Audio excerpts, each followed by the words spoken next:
Hoje vamos falar um pouco sobre critérios estatísticos frequentemente utilizados e tradicionalmente utilizados para selecionar covariáveis, né?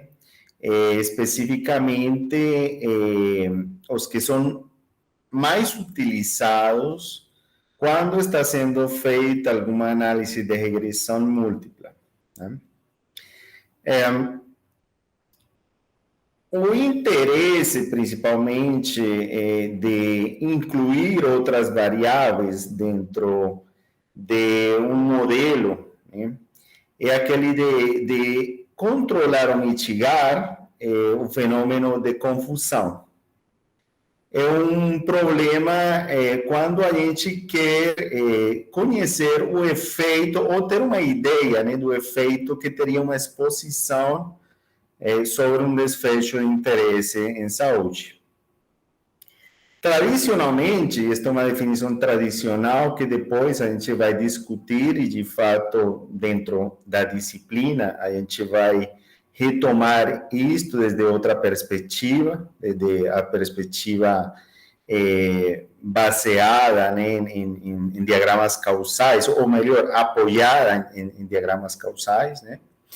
Mas esta é uma definição que, estas definições e os critérios estatísticos eu considero que devem ser conhecidos por várias razões. Uma delas é porque são muito utilizados, muito referidos na literatura. Dois, porque tem uma razão de ser, tem uma lógica atrás deles. E três, porque em algumas circunstâncias são de utilidade, né? Em algumas circunstâncias. E eu adicionaria um quarto, que é mais para propósitos da disciplina, que inicialmente vamos ver esses critérios estatísticos, que são operacionalmente mais fáceis de aplicar para fazer alguns exercícios durante o estudo que teremos de algumas ferramentas de análise, particularmente os modelos lineares generalizados, que isso vai ser objeto de outras aulas, né? Então, por tudo isso, acho importante inicialmente falar deste enfoque, né, desta abordagem mais tradicional da confusão, né? Conceitualmente, a confusão ou confundimento, eu falo confusão porque em espanhol falo muito confusão, né? Mas existe também, eu já ouvi falar muito confundimento aqui no Brasil, e eu acho que isso está quase que 50-50, né, o termo, né? Mas vem do inglês confounding, e tradicionalmente um fenômeno que se conhece como causado por uma terceira variável, né? Falo terceira variável porque estamos, de novo, né, no contexto da avaliação da associação entre uma exposição e um efeito, né? Então, seria um fenômeno causado por uma terceira variável, que estaria associada à exposição, que estaria causalmente associada ao evento, né? Quero dizer que esse fator poderia causar um evento independente da presença ou ausência do fator que estamos pesquisando, da exposição de interesse, né? Então, essa variável de confusão teria alguma relação com o evento, né? Estaria causalmente associado, seja direta ou indireta, né? E uma coisa muito importante é que não faz parte dos mecanismos que explicariam ou que ligariam a exposição e o evento de interesse que queremos estudar, né? Este fenômeno levaria ou poderia resultar numa superestimação ou uma subestimação de uma verdadeira associação. Então, se a associação verdadeira for, por exemplo, tivesse um risco relativo, né? Ou se a medida de associação real fosse um risco relativo de 2, Poderia haver uma superestimação ou sobreestimação para 3, para 4 mais, por um fenômeno de confusão, mas também poderia haver o que se conhece como confusão negativa, e é que se não ajustada, né, se não controlada, poderia ir para a nulidade, né? Existe fenômeno de confusão positiva e negativa, né? Então poderia acontecer nas duas direções. Um exemplo que utilizo com frequência nos vídeos é este do café e câncer de pâncreas, que gera câncer, né? Que eu saiba não causa este problema, mas alguém poderia ter alguma hipótese, né? E gostaria de avaliar. E, nesse sentido, o tabagismo poderia ser, com certeza, uma variável que estaria explicando um mecanismo alternativo dessa associação. Então, poderia ser uma variável de confusão, um confundidor, ou representar um caminho causal alternativo, né? Então, lembrando a definição que eu acabei de mencionar, seria uma terceira variável, né, que estaria associada com o café, causalmente associada com o desfecho, e não faria parte, né, não faria sentido que fizesse parte dos mecanismos pelos quais, eventualmente, esta exposição causaria este desfecho, né? Então, não seria um mediador dessa exposição, né?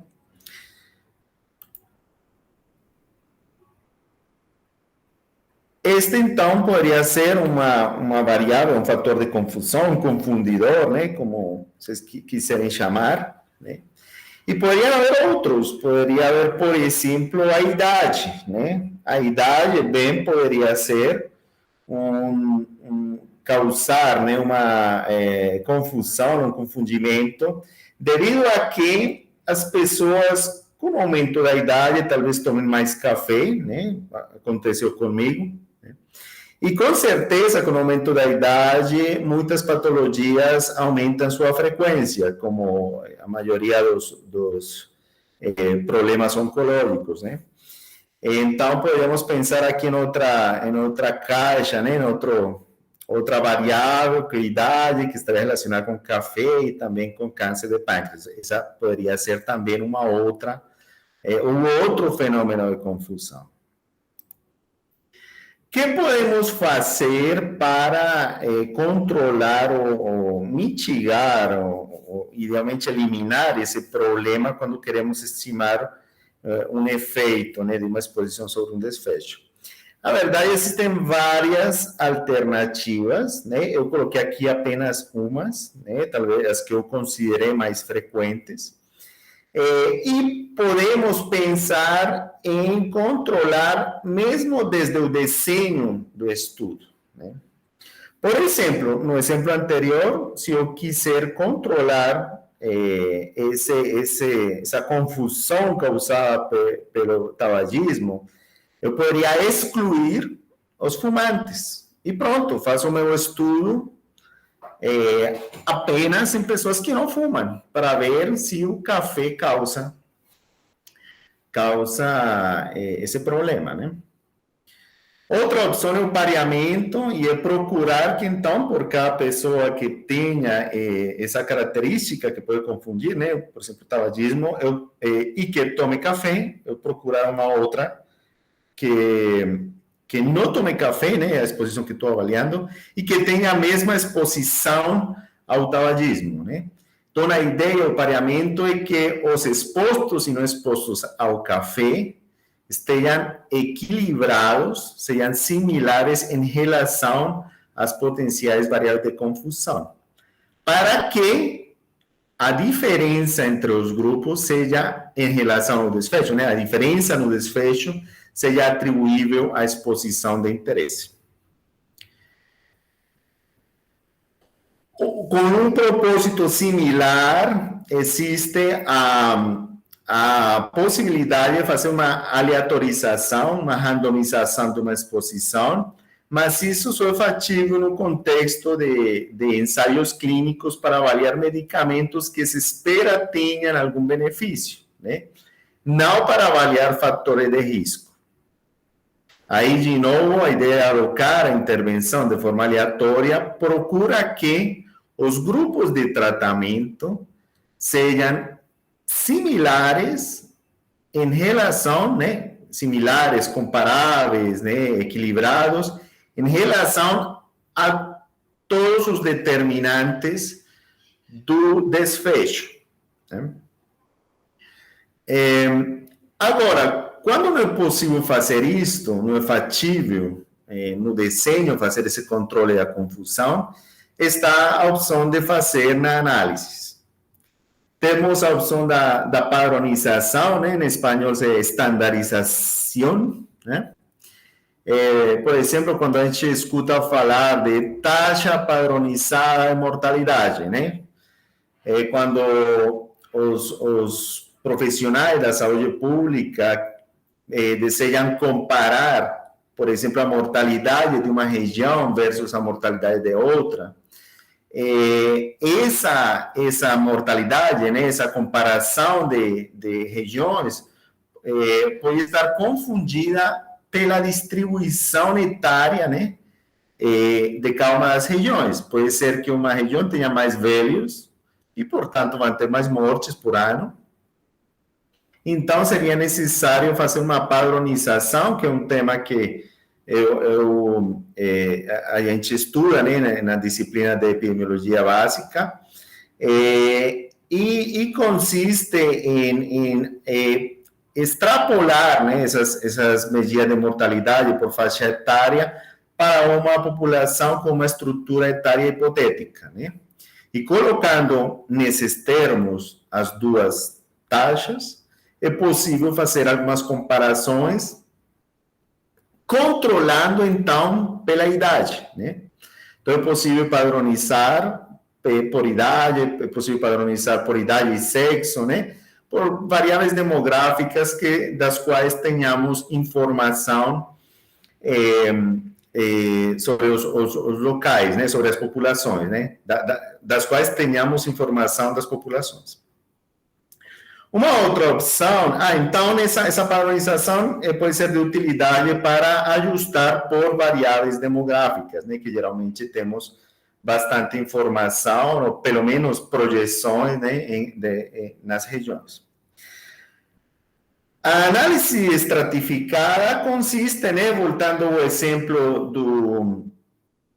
do café, né, e o tabagismo, consistiria em, por exemplo, analisar separadamente, né, em estratos, a associação, né, da exposição entre a exposição e o desfecho que nos interessa. Então, calcular um risco relativo em não fumantes e em fumantes, né?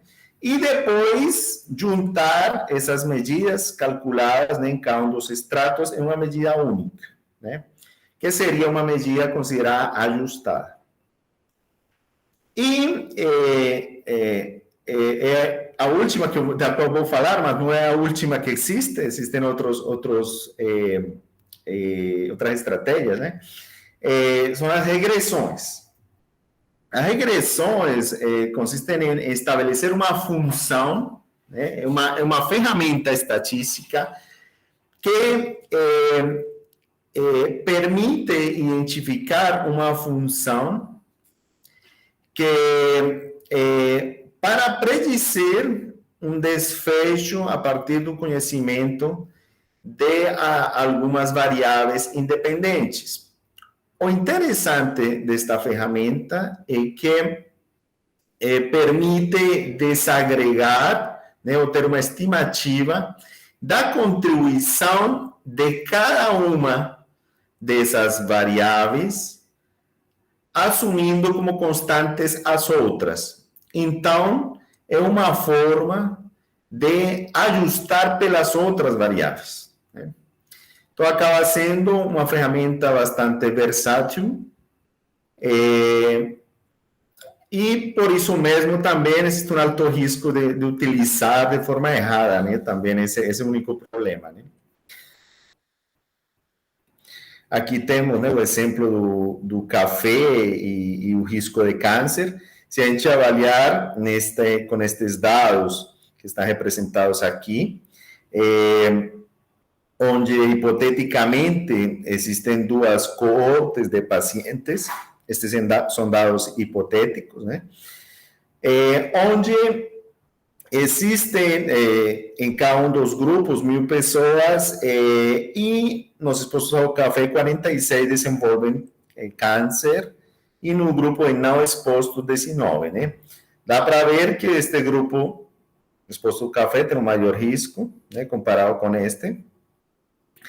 Mas não sabemos, então, até este momento, como seria a distribuição, né, de outros fatores de risco, né?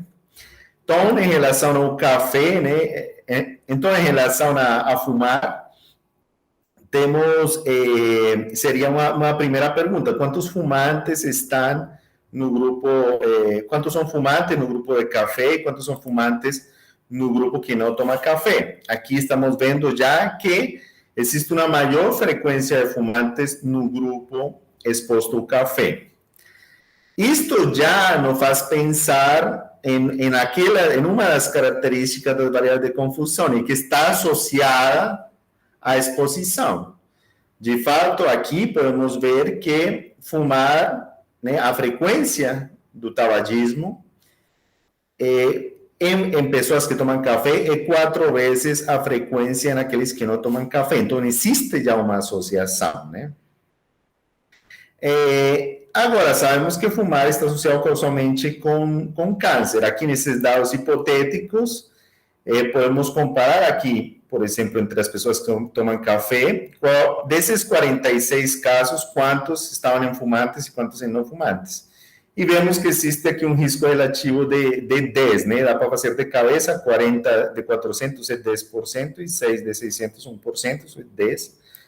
E aqui acontece a mesma coisa. Então, teríamos que fumar causaria câncer, estaria associado, né, causalmente com câncer, estaria associado com a exposição, e o conhecimento biológico indicaria que não haveria um mecanismo biológico no qual fumar, né, fosse um mediador de qualquer efeito do café sobre câncer.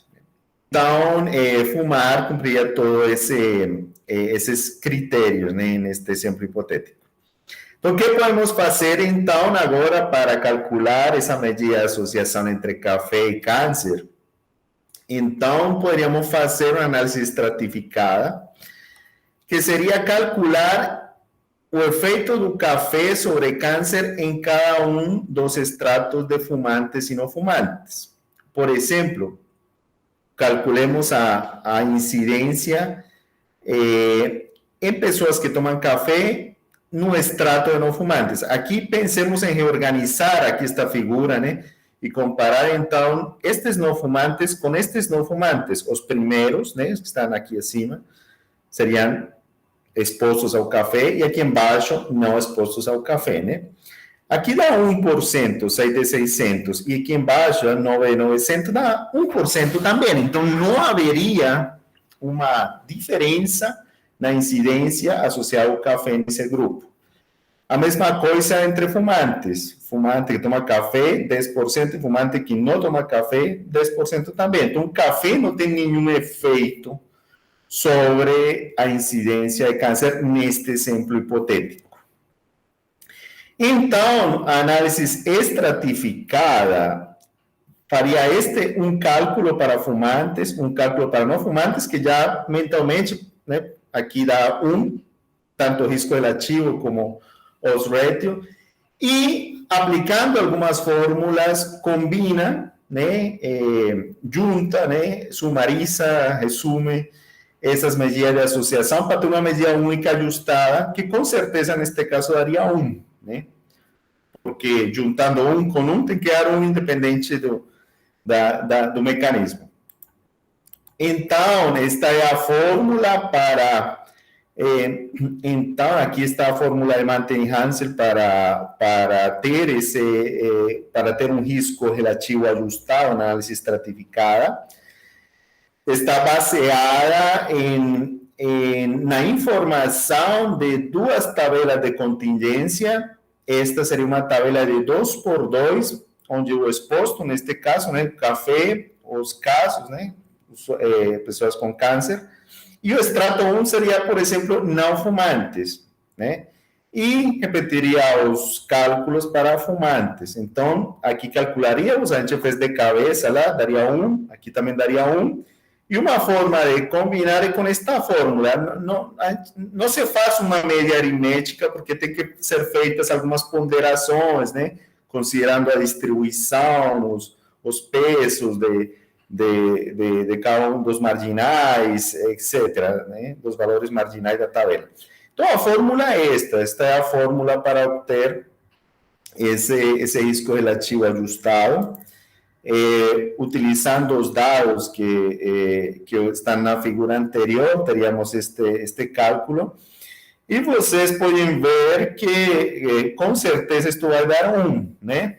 Vocês veem que estes valores aqui são, né, 40% é igual que 10 por 400, né? Então, 6 por 900 é igual que 9 por 600. Então, vocês veem que estes valores aqui são equivalentes, né? E então, isto vai dar 1, né? O risco relativo ajustado. E também é possível fazer para os ratio, né? A fórmula é um pouco diferente, mas também o resultado, neste caso, também vai dar um valor nulo, né? Tudo bem? Tá ótimo. Agora, a análise estratificada é interessante. De fato, é legal você ver os cálculos feitos em um extrato, ver os cálculos feitos em outro, para ver o que está acontecendo, né? É interessante, e isso é um tema que a gente vai ver depois, né? Quando a gente está avaliando uma interação, um fenômeno de interação entre variáveis, ou uma modificação de efeito. Então, é uma ferramenta bem interessante, mas tem alguns problemas. Por exemplo, se houver vários extratos de uma variável de confusão, né, aí a gente vai ter que fazer, então, uma tabelinha de contingência por cada um desses extratos, né, por cada uma das categorias dessa variável. Por outra parte, se a variável é uma variável contínua, né, por exemplo, que não seja fumar e não fumar, mas sim quantos cigarros, né, fumam as pessoas. Então, aí teríamos que criar categorias para poder fazer tabelinhas, porque fica bem difícil fazer uma tabela de contingência para aqueles que fumam apenas um cigarro por mês, para aqueles que fumam 2 por mês, sem falar do tempo de exposição, né? Isso já gera uma série de problemas, né? Que complicariam, né, este tipo de análise.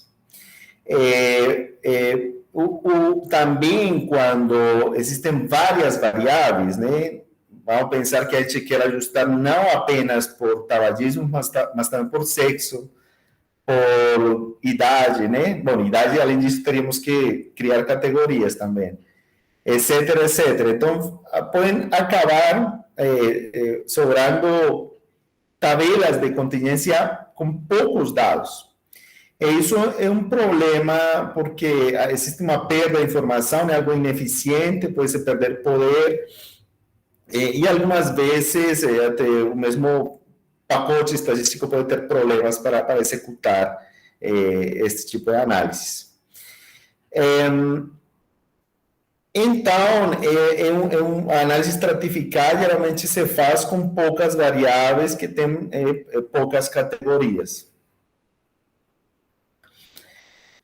E então, por isso, né, a regressão é uma alternativa bastante interessante, porque, como falei, é uma ferramenta que permite estabelecer uma função para predizer a variável dependente em função de um conjunto de variáveis independentes.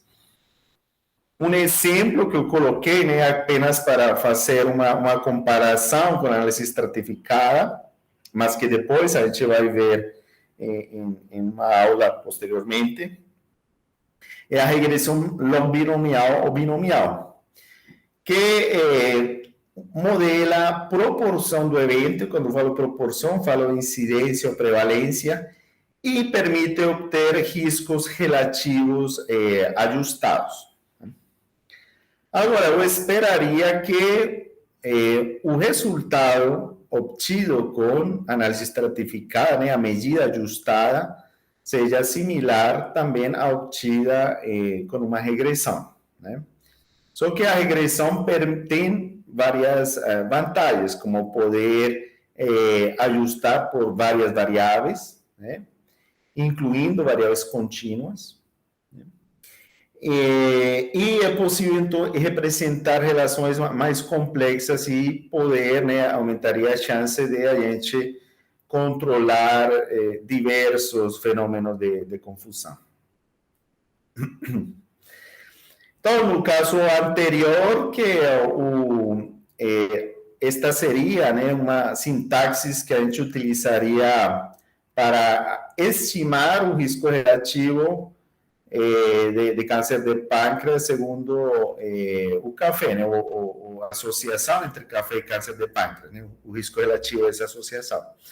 Este seria o valor crudo, seria o valor que a gente teria calculando diretamente a tabela de contingência, mas aqui estaria calculado através de uma regressão. Teremos um intervalo de confiança dessa medida de associação, que não inclui o valor nulo, né? E temos o valor de P para a hipótese nula de que o risco relativo é igual a 1, né? Quer dizer que não existe associação. Sendo tão baixo, sugere que é pouco provável encontrar esse valor se não existe uma associação, né? Isso assumindo a ausência de viés e assumindo a ausência de confusão. Mas a gente sabe que pode existir confusão, então é pertinente fazer um ajuste.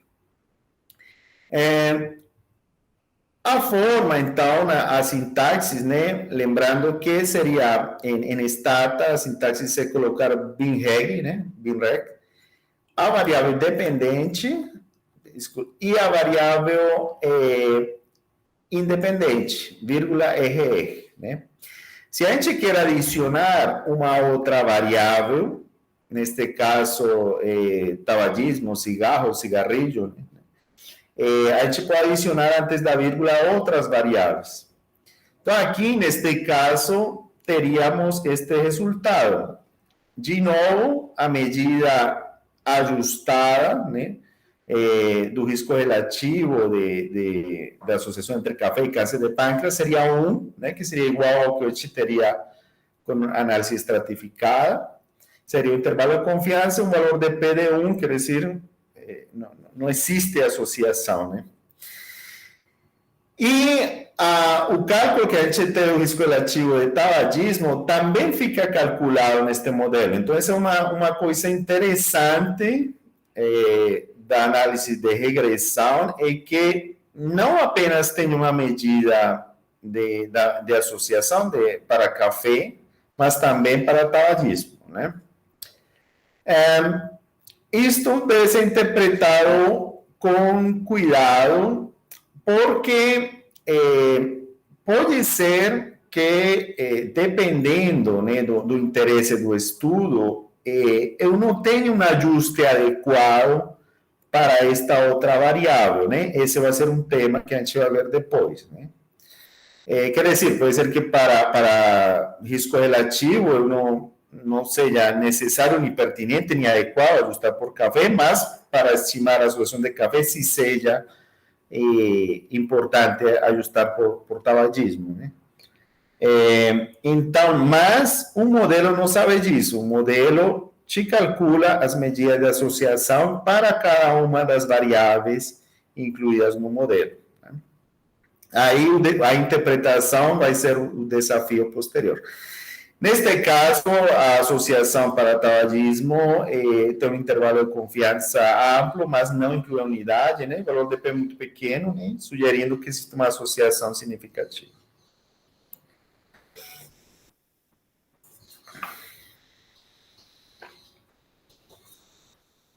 Vantagem das regressões, então, permite avaliar múltiplas variáveis, né? Múltiplas variáveis, tem mais poder e flexibilidade, né? Não tem esses problemas de ficar sem amostra ou com pequenos tamanhos da amostra entre estratos, então é mais eficiente para fazer estas estimações, mas com frequência se abusa desta ferramenta e existe um alto risco de viés na escolha do modelo para responder a hipótese ou a pergunta da pesquisa, né?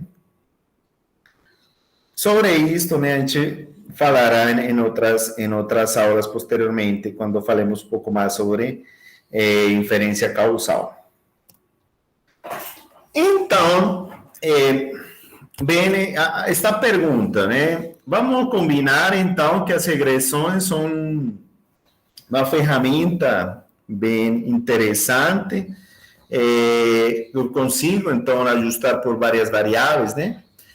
Mas eu tenho um banco de dados com 30, 40 variáveis. Por quais devo ajustar, né? Eu já vi, né, apresentações de algumas pessoas que apresentam modelos com um monte de variáveis que foram incluídas, jogadas, né? Foram jogadas no modelo sem nenhum critério, né? Vem, então, nesse desafio, havendo estabelecido que temos opções para controlar a confusão, e sendo, por exemplo, as regressões a ferramenta muito poderosa e que permite ajustar por várias variáveis, vem o desafio de saber por quais variáveis devemos ajustar. Então, geralmente, nos estudos que tem uma pergunta de causalidade, onde temos uma exposição, um desfecho, né, claramente definidos, não fica claro, não são claramente estabelecidos quais são essas variáveis que poderiam estar causando confusão, né? Então, é um desafio realmente saber por quais variáveis devo ajustar nos estudos observacionais, né? O ideal é que exista um conhecimento dos mecanismos e saber quais poderiam ser variáveis que poderiam ser causas comuns, né? Quais seriam vias alternativas de associação, né? Mas muitas vezes o conhecimento é insuficiente, né? Com frequência se utilizam então alguns critérios estatísticos, de fato são as abordagens que tradicionalmente foram mais utilizadas, né, no final do século passado. E estas, então, existem diversas abordagens, né? Uma abordagem e não são exclusivas, né? Não são uma não exclui as outras. Por exemplo, algum pesquisador poderia decidir que tem um grupo de variáveis que ele vai incluir no modelo, independente de qualquer critério estatístico. Então, com muita frequência, variáveis como idade e sexo são incluídas nos modelos múltiplos, simplesmente porque foram predefinidas como variáveis que poderiam estar associadas, que geralmente podem estar associadas com a magnitude da exposição e também com a probabilidade do desfecho. E isso acontece e aplica para muitas doenças, né? Doenças cardiovasculares, por exemplo, geralmente essas variáveis acabam sendo ou sendo causais de fenômenos de confusão. Então, muitas vezes isso estaria justificado. Agora, mas existe geralmente muita informação coletada, né, nos estudos epidemiológicos, e vem a pergunta, por que não ajustar por todas as variáveis que eu tenho no meu banco de dados, né? Se eu coletei, né, e fiz um formulário e coletei as informações, por que não ajusto por todas as variáveis que eu tenho no banco? Existem vários problemas, alguns deles conceituais, de mecanismos, e existem outros problemas estatísticos, né? Alguns problemas conceituais é que, às vezes, isso vai ser tema de uma outra aula, incluir algumas variáveis pode introduzir um viés, né? A gente vai falar sobre isso, né? Existe um viés, por exemplo, que se chama o viés de colisão, que é um viés super interessante, que é decorrente de ajustar por um efeito comum, tanto a exposição como o desfecho, né? A ideia da confusão é que é originária ou é causada por mecanismos que envolvem causas comuns, não efeitos comuns, né? Então, podem ser introduzidos vieses. Também pode haver, e isso é uma consequência estatística, pode haver uma inflação das estimativas. Quando existem algumas, especialmente dependendo do tipo de regressão, pode haver uma oscilação errática dos estimados. Quando a gente inclui muitas variáveis, acabam se criando alguns compartimentos. Faz de conta como aconteceria numa análise estratificada, só que a regressão é bem mais eficiente, né?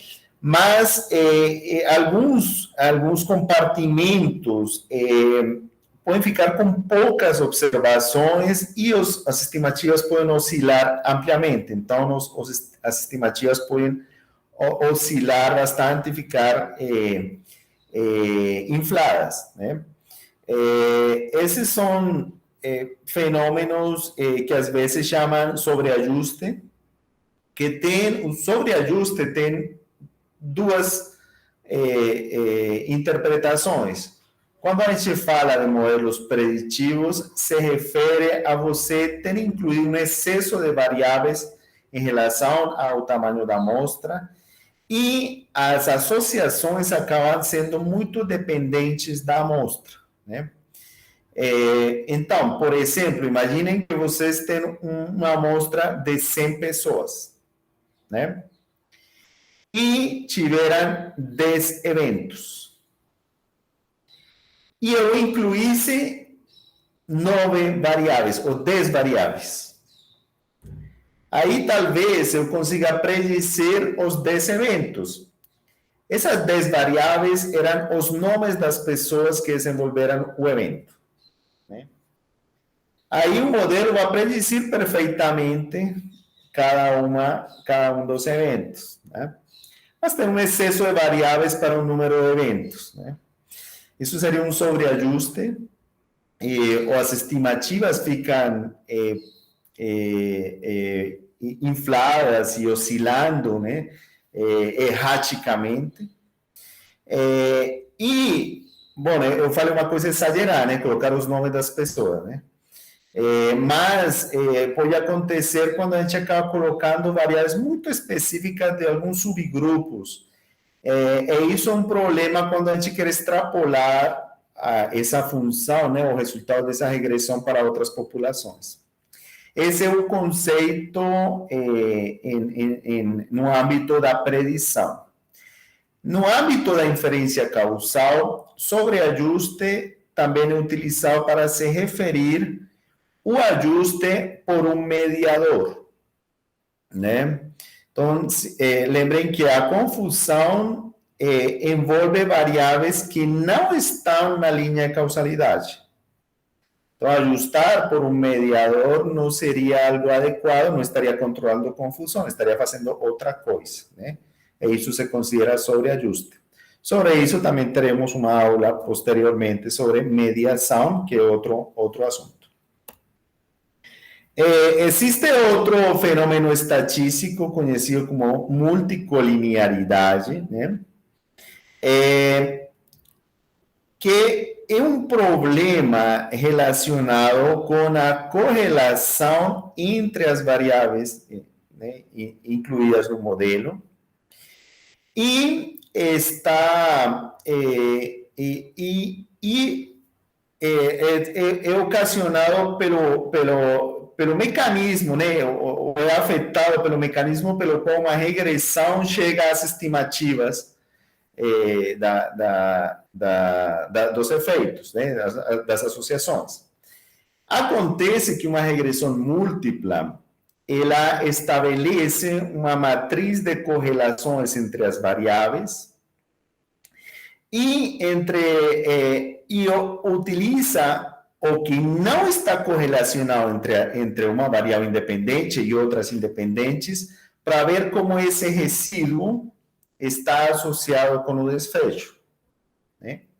Se a variável independente estiver correlacionada demais com outras variáveis, não vai sobrar nada, nenhum resíduo dela para predizer um outro evento. Então, é errado, por exemplo, colocar no mesmo modelo uma variável como hematócrito e hemoglobina também, que são variáveis que estão, né, sabemos, né, que são variáveis quase perfeitamente correlacionadas, né?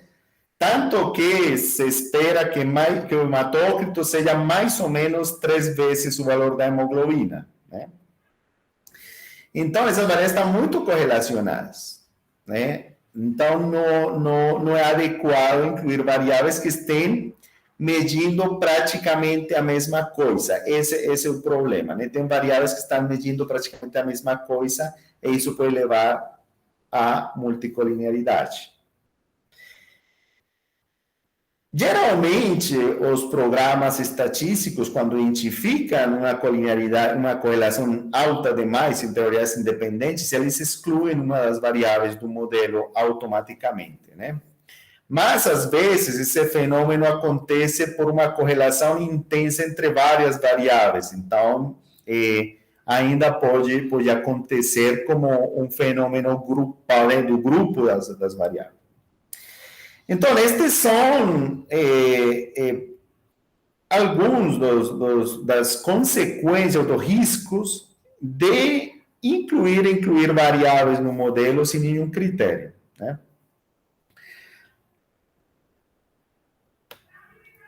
Eu recomendo bastante esta referência que eu acho que eu coloquei no muro. É uma referência interessante que fala sobre este assunto em particular. É uma referência recente. Bom, aí quando a gente vai fazer obter ou especificar um modelo, a gente tem que saber duas coisas, né? Primeiro, lembrar que todos os modelos vão ter algum problema, né? Este é mas alguns deles são úteis. Este é um aforismo que este estatístico famoso, George Box, falou e se utiliza bastante, né? Os estatísticos referem bastante, né? Aí a questão é pensar, né, sabendo que podem haver erros na pesquisa e nos modelos, tentar procurar aquele modelo que seja útil para responder a pergunta que eu quero fazer, né? E uma coisa que devemos ter claro, é qual o propósito do trabalho. Queremos obter, com uma regressão, um modelo preditivo ou temos um propósito de inferência causal, né? se estivermos procurando um modelo preditivo, talvez a gente não tenha nenhuma preocupação, por exemplo, por vieses, né? Nem tanto pelos mecanismos causais envolvidos, né? Mas, se o propósito é avaliar se existe uma associação entre uma exposição e um evento, né? Aí, as decisões para especificar um modelo vão ser diferentes, podem ser muito diferentes. Às vezes, estes tipos de modelos podem, seja preditivos ou para inferência causal, podem ter muitas coincidências e nem sempre é fácil diferenciar. Por quê? Quando as pessoas estão trabalhando com predição, é claro que não tem melhor preditor que um fator causal. Então, é importante conhecer algo da estrutura causal do problema para definir, para escolher, para procurar os melhores preditores, né? Então, isso faz sentido. Além disso, um desafio importante na predição é poder extrapolar os resultados fora da amostra. E, nesse sentido, a extrapolação geralmente é bem sucedida quando os preditores têm algum mecanismo, né, algum nexo causal com o desfecho. Né? Então, na predição, não é que esteja desligada da causalidade, né? Só que o propósito e os passos para a especificação podem ser bem diferentes. Agora, em inferência causal, não está desligada dos conceitos de predição totalmente. De fato, uma definição que eu gosto muito de causa, de fator de risco, né, que utiliza Rodman, é que uma causa, um fator de risco, é um preditor, né?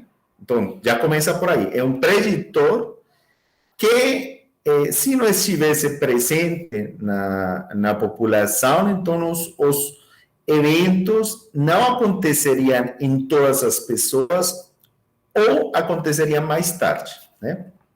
Eu falo isto com frequência para lembrar que existe um componente de predição na inferência causal, mas também que não é apenas predição, né? Envolve também outros processos, outros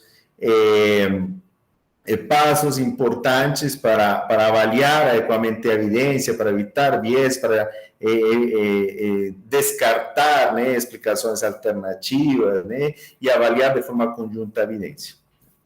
Então, os modelos preditivos pretendem quantificar a probabilidade de ocorrência de um evento, enquanto que aqueles com propósito de inferência causal procuram identificar associações causais e quantificar sua magnitude, né? Esses modelos preditivos são de muita utilidade para estabelecer regras de decisão clínica, né? Aqui predomina neste conjunto de modelos os critérios estatísticos, né? Porque o que se procura tentar aprimorar essa função, né? Seja a regressão ou de outras ferramentas estatísticas, né? Para que aumente essa relação, esse ajuste entre o predito pela função e o observado, né? Então, aí os critérios estatísticos são chave, né? Tanto que, por isso que tem muitas coisas são feitas, geralmente, né, cada vez mais, isto é feito de forma automática, né? E todas estas ferramentas de machine learning, né, que vão procurando, né, um modelo que tenha melhor predição, aí não precisa depois não precisa nem interpretar, né, essas associações. De fato, tem pessoas que falam que esses, por exemplo, esses modelos preditivos nem precisariam ser interpretar, né, essas associações, né? Tem outras pessoas que gostam mais de interpretar, porque consideram que se é interpretável o modelo, pode ser mais aceito e aplicável, e talvez seja mais robusto para extrapolar, né? Mas se explica, então, por que esses critérios estatísticos acabam sendo prioridade, né? E, logicamente, procuram balancear a exatidão, né, a acurácia, com a simplicidade, né, para poder facilitar sua posterior aplicação. E o desafio importante aqui é a reprodutibilidade em outras populações, né, que consiga ter a mesma acurácia também em outros grupos. Agora, já quando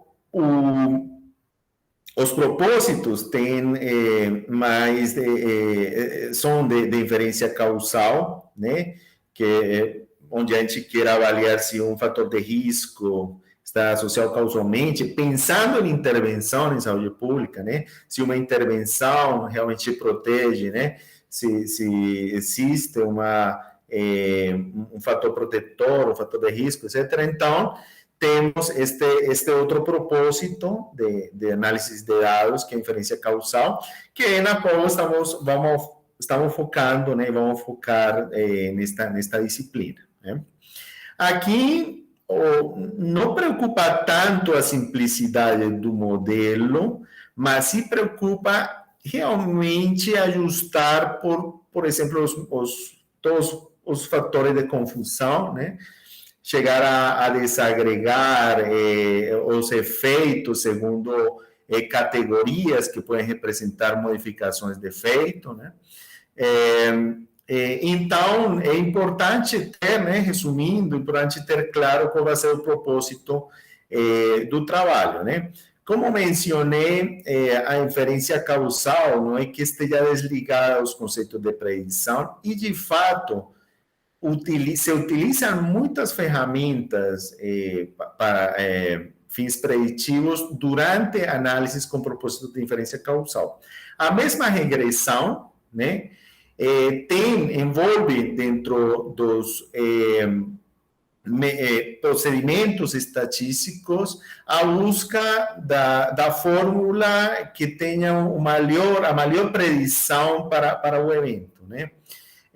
Então, não é que esteja desligada, né? Nem do ponto de vista do procedimento, nem conceitual, né? Mas os propósitos e os procedimentos, por exemplo, para escolher as variáveis a serem incluídas no modelo, vão ser diferentes.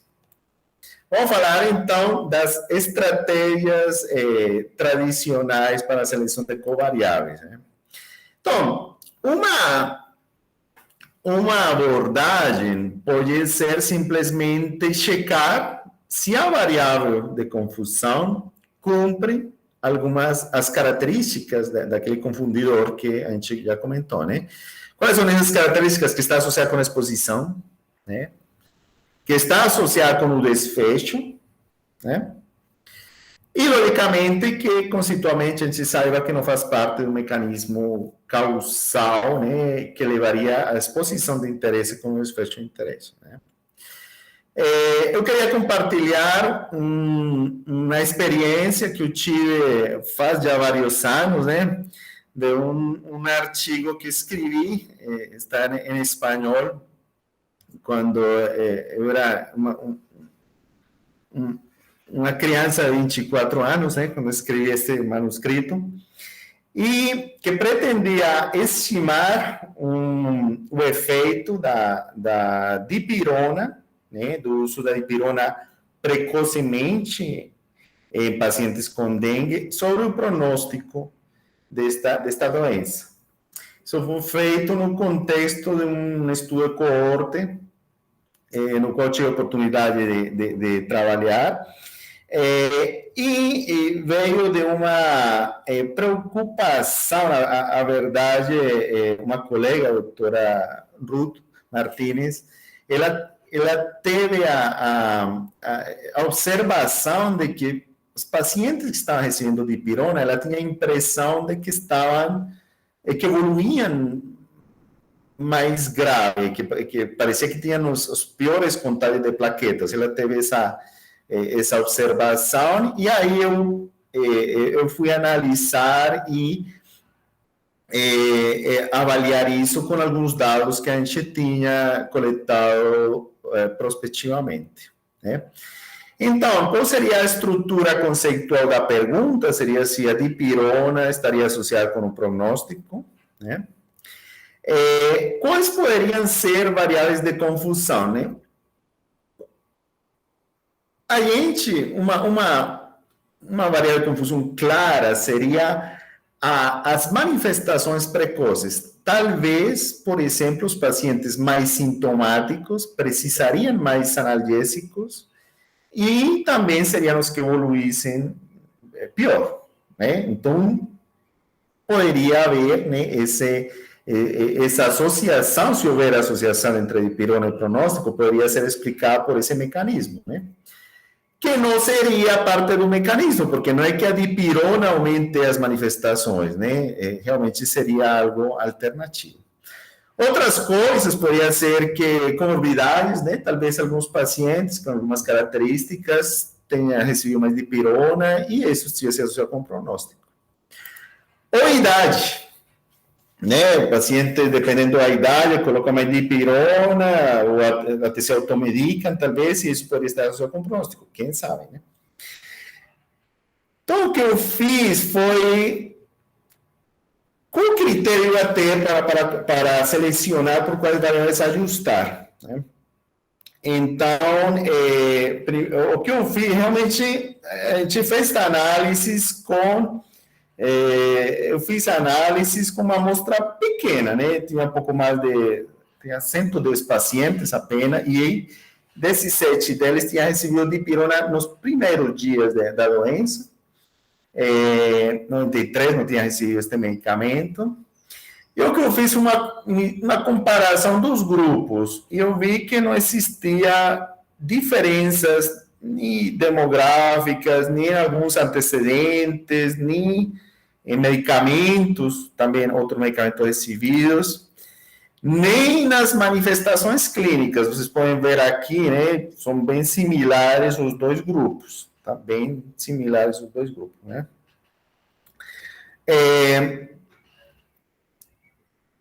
Então, como não tinha nenhuma diferença em relação a estas variáveis, então eu não ajustei por nada. Foi o que eu fiz. Eu não ajustei por nada e fiz os cálculos sem nenhum tipo de ajuste. Aí um revisor perguntou, por que você não fez nenhum ajuste? Então, nesse tempo, eu não tinha muito conhecimento de análise, né? Tinha menos conhecimento ainda do que agora, né? Também não sabia muito de análise. Mas eu tinha claro que existia um conceito de confusão no qual devia haver uma associação com a exposição e com o evento, né? Então, eu falei, olha, já avaliei, eu respondi, já avaliei, não existe diferenças entre... não existe uma associação com a exposição por nenhuma variável, então, por isso, não ajustei, né? Por nenhuma delas, e aceitaram, né, a justificativa nesse tempo. Não estou falando que hoje eu faria igual, né? E então eu fiz as estimativas sem nenhum ajuste. Então, aqui observamos que a contagem de plaquetas nos que receberam dipirona foram significativamente menores. Havia uma diferença durante a evolução, né, de 40.000 plaquetas, né, a menos para o grupo com dipirona. E uma maior frequência, tínhamos poucas observações, uma maior frequência de dengue hemorrágica, de fuga plasmática, de trombocitopenia, mas os eventos eram poucos, né? Aqui, a medida de associação para a dengue hemorrágica foi forte, né? 7, com um intervalo de confiança amplo, né? Um valor de P significativo. Mas foi interessante a consistência e, embora a gente não falou muito disso no documento, o fato de ver esta diferença em relação às plaquetas, eu acho que foi um resultado interessante, né? Então, este é um exemplo simplesmente de falar que um dos critérios poderia ser, né? Ou que a gente pode ver na literatura é esse que mencionei, né? De avaliar se as associações estão ou não estão. É decir, se a variável de confusão cumpriria esse critério, né? E essa é uma abordagem, né? Logicamente, existem outras, e hoje em dia talvez eu faria diferente, mas existe essa abordagem. Este estudo, no momento, foi comentado em um artigo que falou que, como debilidade, como fraqueza, que não se ajustou por nenhuma variável, né? Aí, logicamente, que foi a única coisa que foi comentado, também não foi comentado se devia ou não, qual seria a variável pela qual devia ter sido ajustada, simplesmente foi um comentário. Mas, bom, eu acho que uma estimação com uma associação forte, o ideal seria com maior tamanho da amostra. Eu comentei sobre este artigo depois numa carta que me publicaram no New England Journal, eu citei esse trabalho, e é uma carta sobre o tratamento sintomático, e com base nisso, né, eu teria precaução de utilizar esse medicamento em pacientes com dengue, né, esperando, logicamente, a sair evidências mais robustas, né. Isso e também, bom, também comento algo da aspirina, etc. Bom, então, uma estratégia seria isso, né? Avaliar se a variável cumpre ou não com essas características de confundidor, para definir se ajusta ou não. Outro critério muito utilizado é a mudança na estimativa, né? Por exemplo, mais de 10%. Como o problema da confusão é que pode distorcer a medida de associação, então, muitas vezes, o critério que utiliza o pesquisador é ver se, ao incluir a medida de associação, se ao incluir a variável potencialmente confusora, tem uma mudança na medida de associação, seja para cima ou para baixo, né? Porque se não tem nenhuma mudança, então não está causando confusão, né? Simples assim. Então, esse é um critério utiliza muito reportado na literatura.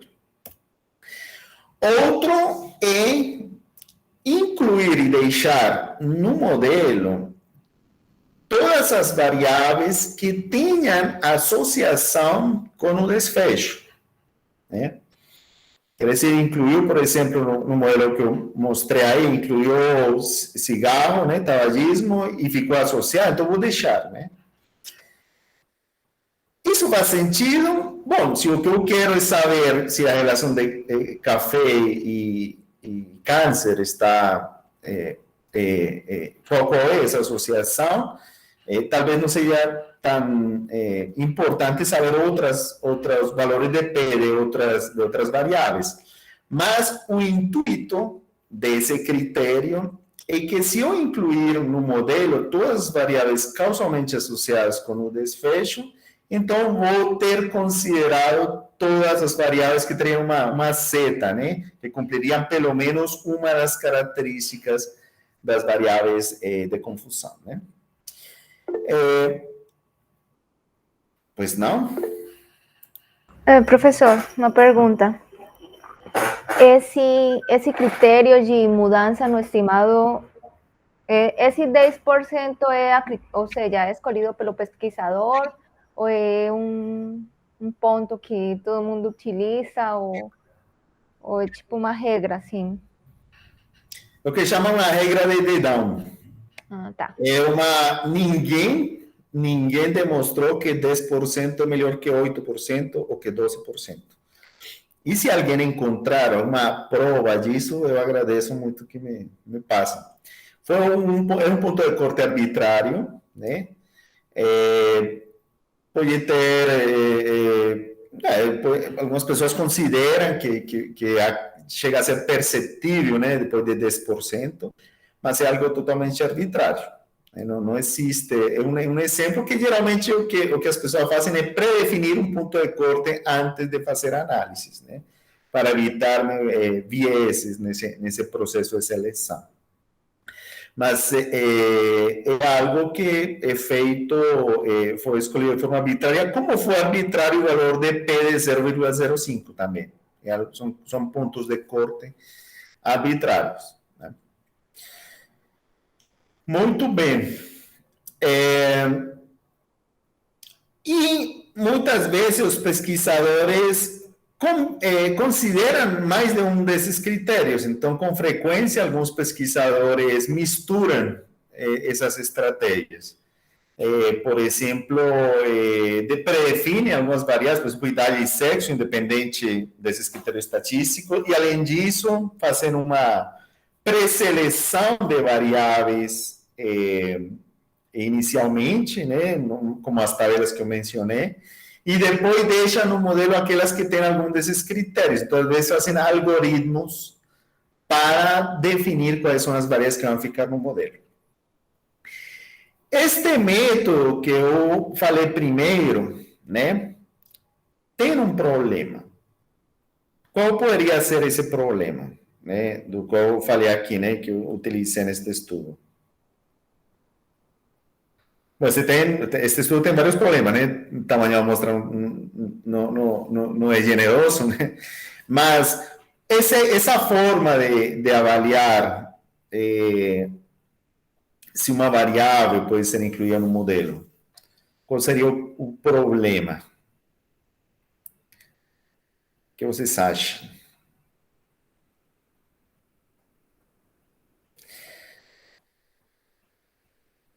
Bom, um problema grande, para mim, o principal problema, um dos principais problemas, realmente tem vários problemas, mas um problema claro é que a mesma comparação nessa análise bivariada pode estar sendo confundida por algum outro fator, né? Então, pode ser que uma variável não apareça associada nessa primeira análise bivariada porque existe alguma confusão negativa e que quando essa variável é considerada com outras, um modelo múltiplo, aparece estando associada, aparece se influenciando ou gerando, sendo importante para o pronóstico e causando fenômeno de confusão. Né? Então, essa pré-seleção, embora tenha sua lógica, né, tem esses problemas. Essa questão da mudança do estimado, né, tem sua lógica, né, porque se não causa mudança no estimado, então não tem confusão, mas tem um problema, é que muitas vezes a gente pode causar uma mudança do estimado, da estimativa, porque introduziu um viés, né, ao incluir a variável, né, que isso a gente vai ver depois, né, com exemplos em outra aula, posteriormente, né, viés de colisão, sobreajustes, etc. Né. E, pelo mesmo, também variáveis que estejam associadas com um desfecho não necessariamente estão causando fenômeno de confusão e, às vezes, podem introduzir vieses também, né? Então, são os problemas destes critérios estatísticos, né? Mas, como falei, para efeito da primeira parte da disciplina, né, vamos utilizar estes critérios para nos familiarizar com algumas ferramentas de análise, né? E, posteriormente, falaremos de outras abordagens para identificar variáveis para o ajuste de modelos múltiplos. Bom, voltando ao exemplo do café, a gente, então, pode, como eu falei, incluir no modelo de regressão uma nova variável e, se aplicarmos, por exemplo, os critérios estatísticos, a gente vê, por exemplo, que a medida de associação, que é 2,4 no café, passa para 1, né? Então, tem uma mudança aí muito grande, né? Caiu mais de 50%. Então, tem uma mudança importante, né? Bem mais. Além disso, essa variável nova está associada com o desfecho. Então, se a gente estiver baseado em critérios estatísticos, a gente deixaria essa variável com certeza, né? Também cumpriria os outros critérios que a gente mencionou. E além disso, a gente pode seguir adicionando variáveis para ver se deve deixar no modelo, né, utilizando esses critérios, como, por exemplo, a idade, né? Essa é uma versatilidade das regressões, que podemos incluir várias variáveis. E poderíamos incluir uma outra variável como a idade. Neste caso, a medida de associação que nos interessa, que café, né, estava em 1 e não mudou muita coisa. Não mudou nada, né? Não mudou nem 1%, nem 1%. Então, não teríamos uma razão para deixar essa variável com base no critério de mudança na estimativa. Mas muitas pessoas deixariam essa variável no modelo por conta de que ela chega a estar significativamente associada com o desfecho, que seria um outro critério estatístico para deixar ela no modelo, né? Bom, então, só com uma mensagem, né? A gente vai retomar com outra abordagem a seleção de variáveis de confusão, mas queria lembrar que estes métodos estatísticos têm uma lógica, né? Por isso são tão utilizados. E existem situações nas quais podem ser utilizados, e também é errado falar que nunca podem ser utilizados, né? Desconfiem, né? Como eu falo, desconfiem quando alguém fala que você não pode utilizar uma estratégia ou sempre tem que utilizar uma outra, né? Porque existem situações e literatura de metodologia em epidemiologia recente, né? Comenta de situações nas quais esses critérios estatísticos podem ser de muita utilidade, né? Mas vocês devem saber que esta abordagem, muitas vezes, talvez na maioria, é insuficiente, e é que a decisão para controlar ou não por uma variável deve ter um suporte conceitual, né? E o ideal é avaliar esse fenômeno de confusão ou confundimento a partir de uma representação das relações entre variáveis, que é algo bem mais complexo, né, para o qual existem ferramentas como os DAGs, né, que é uma ferramenta que se utiliza muito na atualidade, né, que depois a gente vai ver na disciplina. Bom, gente, essa era a apresentação desta aula.